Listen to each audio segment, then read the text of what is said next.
এটার প্রতিবাদে বুয়েটের সকল শিক্ষার্থী ঐক্যমতে পৌঁছেছে যে হলো এটা ফ্যাসিবাদের সময় সেখানে কিন্তু রাজনীতি নিষিদ্ধ করছে সবাই যখন ঐক্যবদ্ধ হয়েছিল। এবং আমরা বলতে পারি যে এটা আসলে ছাত্রদের কনসেনসাসের ভিত্তিতে। একইভাবে কিন্তু ওইখানেও একই রকমটা ঘটছিল। কিন্তু আমরা যেটা দেখলাম সেটা হলো যে এরপরেও ছাত্রদল কিন্তু এখানে কার্যক্রম পরিচালনা করতেছে বিভিন্নভাবে। এবং আমরা যেটা দেখতেছি সেটা হলো যে বুয়েটের ঘটনা কিন্তু সিঙ্গেল একটা ঘটনা না, যে একটা ঘটনা ঘটে গেল ব্যাপারটা এরকম না। একই ঘটনার পুনরাবৃত্তি কিন্তু বাংলাদেশে অনেকগুলো ক্যাম্পাসেই হচ্ছে। যেমনটা আপনি দেখেন যে বুয়েটে যে ঘটনাটা ঘটলে এর প্রতিবাদে ঢাকা বিশ্ববিদ্যালয়ে কিন্তু ছাত্রদলের মিছিল হয়েছে। এবং এইটাতে আশপাশের বিভিন্ন কলেজ থেকে, আশপাশের বিভিন্ন জায়গা থেকে অনেক ধরনের টোকাইকেও ক্যাম্পাসে কিন্তু ঢুকানো হয়েছিল। তো যেটা আসলে মূলত আমরা যেই ভয়টা সাধারণ শিক্ষার্থীরা পাচ্ছে, ঠিক আছে, যে সাধারণ শিক্ষার্থীরা ভাবতেছে যে আবারও আমাদের কিন্তু প্রত্যেকটা ক্যাম্পাসে, বাংলাদেশের প্রত্যেকটা ক্যাম্পাসে আমাদের কার্যক্রম কিন্তু সবগুলো ওপেন কার্যক্রম চলতেছে। আপনারা জানেন যে আমাদের কয়েকদিন আগে প্রতিষ্ঠা বার্ষিকীর আমাদের র্যালি হয়েছে ঢাকায়। সবচেয়ে কোনো ছাত্র সংগঠনের সবচেয়ে বড় র্যালি হলো এটা। ঢাকা বিশ্ববিদ্যালয়ের কেন্দ্রীয় মসজিদ থেকে শুরু করে পল্টন পর্যন্ত গিয়েছে। কিন্তু আপনি দেখবেন যে এর পূর্বেও 2023 সালেও আওয়ামী লীগের বিরুদ্ধে কিন্তু আমরা রাজপথে ছিলাম। আপনি প্রত্যেকটা মিছিল এবং মিটিং, আমার প্রশ্ন ছিল খুব সেখানে কিন্তু সবচেয়ে বেশি অংশগ্রহণ রয়েছে। কিন্তু এখন দেখেন যে সাধারণ শিক্ষার্থীরা তাদের যৌক্তিক দাবি নিয়ে তারা মূলত কাজ করতেছে। এবং সাধারণ শিক্ষার্থীরা এখন আপনি দেখবেন যে দে আর ভেরি মাচ এম্পাওয়ার্ড। তারা হচ্ছে একটা বিপ্লব করেছে, তারা বিপ্লব করেছে এবং তারা বাধ্য করেছে শেখ হাসিনার মতো একজন ফ্যাসিস্ট শাসকের পতন ঘটাইতে। কিন্তু এখন দেখেন যে আমাদের ছাত্রদলের বন্ধুরা ভাবতেছে যে এটা হয়তো অন্য কোনো দল করতেছে।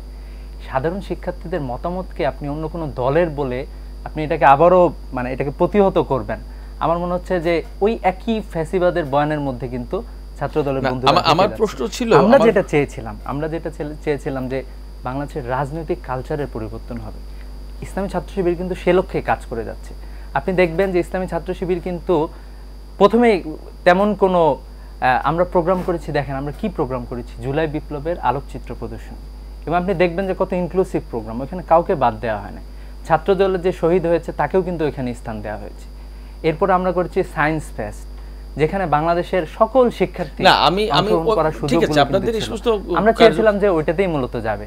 কিন্তু আজকে কিন্তু আমরা দেখলাম যে তা আপনারা বলতেছেন যে এটা এখন একজন শিক্ষার্থী তার যৌক্তিক দাবি সে উত্থাপন করতে পারে। যৌক্তিক দাবি উত্থাপন করলে আপনারা তাকে বলবেন যে আপনি শিবির, তাহলে তো সেটা অন্য হবে।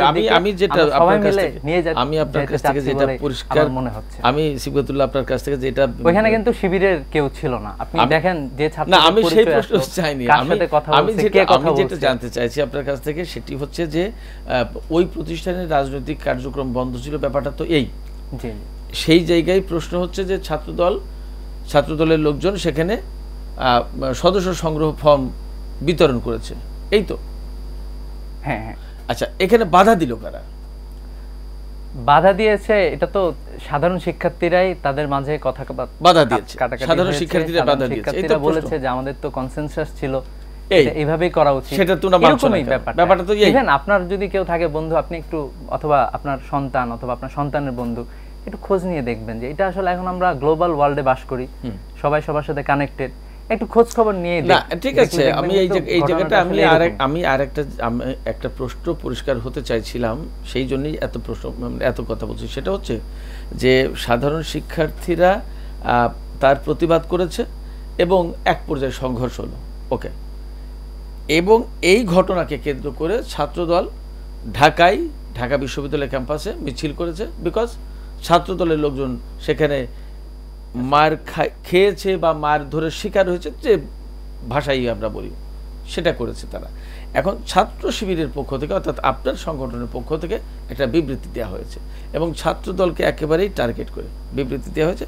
বিবৃতিটা এরকম যে এক পর্যায়ে সেখানে বলা হয়েছে যে ছাত্র শিবিরের উদারতাকে দুর্বলতা ভাববেন না, কেমন, আরও অনেক কথা আছে। এখন প্রশ্ন হচ্ছে যে সাধারণ শিক্ষার্থীরা যদি হয় তাহলে আপনারা কেন বিবৃতি দিচ্ছেন? আমরা তো ছাত্রদের সংগঠন, সাধারণ শিক্ষার্থীদের যে কোনো যৌক্তিক দাবিতে আসলে ছাত্র সংগঠনের তো এটাই হওয়া উচিত যে রাষ্ট্র হিসেবে বাংলাদেশের নাগরিকদের সুবিধার দায়িত্ব, সেখানে এই সুবিধার দায়িত্ব যেরকম রাজনৈতিক সংগঠন সেরকম ছাত্রদের যে কোনো যৌক্তিক দাবিতে। দেখেন আমরা কিন্তু সব জায়গায় দাবি জানিয়েছি, এই যে আমরা যেমন বিসিএস এর পরীক্ষার কিছু জটিলতা ছিল, এটা সংস্কারের দাবি জানিয়েছি। এরপরে বিশ্ববিদ্যালয়ে ভর্তি পরীক্ষায় শিক্ষার্থীরা এই যে বঞ্চনার শিকার হচ্ছে, শিক্ষা আমার মৌলিক অধিকার, এরপরেও আমাকে প্রত্যেকটা ক্যাম্পাসে টাকা দিয়ে ভর্তি হওয়ার জন্য কাজ করতে হচ্ছে, আমরা কিন্তু এটারও প্রতিবাদ জানিয়েছি। তো এই জন্য আমরা ছাত্রদের প্রত্যেক যৌক্তিক দাবিতে ইসলামী ছাত্র শিবির ছাত্রদের সাথেই। এটা খুবই ভালো একটা বিষয় যে ছাত্রদের যৌক্তিক দাবিতে ছাত্র শিবির পাশে থাকছে, এবং আমরা অ্যাপ্রিশিয়েট করি যদি ছাত্র দলও ভালো কোনো কিছু করে, আমরা তাদেরকে অ্যাপ্রিশিয়েট করি, আপনারা করেন, আমরা সবাই মিলে দেশের জন্য দেশটাকে এগিয়ে নিয়ে যাই। হ্যাঁ অবশ্যই, আমিও বা আজকের আলোচনায় সবার একই কথা, এবং এই কথার বাইরে আসলে এই মুহূর্তে বাংলাদেশে যাওয়া বা ভাবার বা অবস্থানের সুযোগ কম, বা ওই সুযোগ কেউ চাইছেও না, যে এই বাংলাদেশটাকে গঠন করতে হবে এবং ঐক্যমতের ভিত্তিতে এবং একতাবদ্ধ হয়ে। ফ্যাসিবাদ বিরোধী আন্দোলন যেটা হয়েছিল তার মূল সুর ছিল এটা। তো আমার প্রশ্ন হচ্ছে যে এই যে ছাত্র শিবির সাধারণ শিক্ষার্থীদের পাশে থাকবে, এটা খুবই ভালো একটা লক্ষ্য, ভালো চিন্তা, ভালো পরিকল্পনা, বিরাট বড় একটা অবস্থান।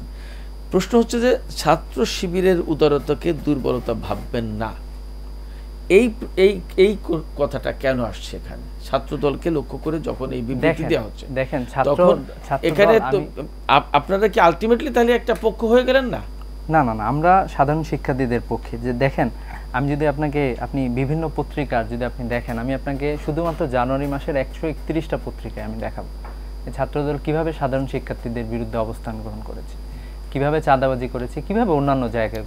ছাত্র দলের মধ্যে কেউ হয়তো বা ভালো থাকতে পারেন, কিন্তু এই যে বারবার বিভিন্ন জায়গায় আমরা অতীতের রাজনীতিরই কিন্তু একটা হচ্ছে চিত্র আমরা দেখতে পাচ্ছি, মূলত একটা ফ্যাসিবাদী বয়ান, যে এখন আজকে শিবির বলে শিবিরকে মারতেছে, কালকে শিবির বলে সাধারণ শিক্ষার্থীদেরকে মারতেছে, শিবির বলে অন্য দলকে মারা কি জায়েজ আছে? অন্য দলকে কোপানো কি জায়েজ আছে? কাউকে হত্যা করা কি জায়েজ আছে? বুঝতে পেরেছি আপনার কথা। এই আলোচনা এই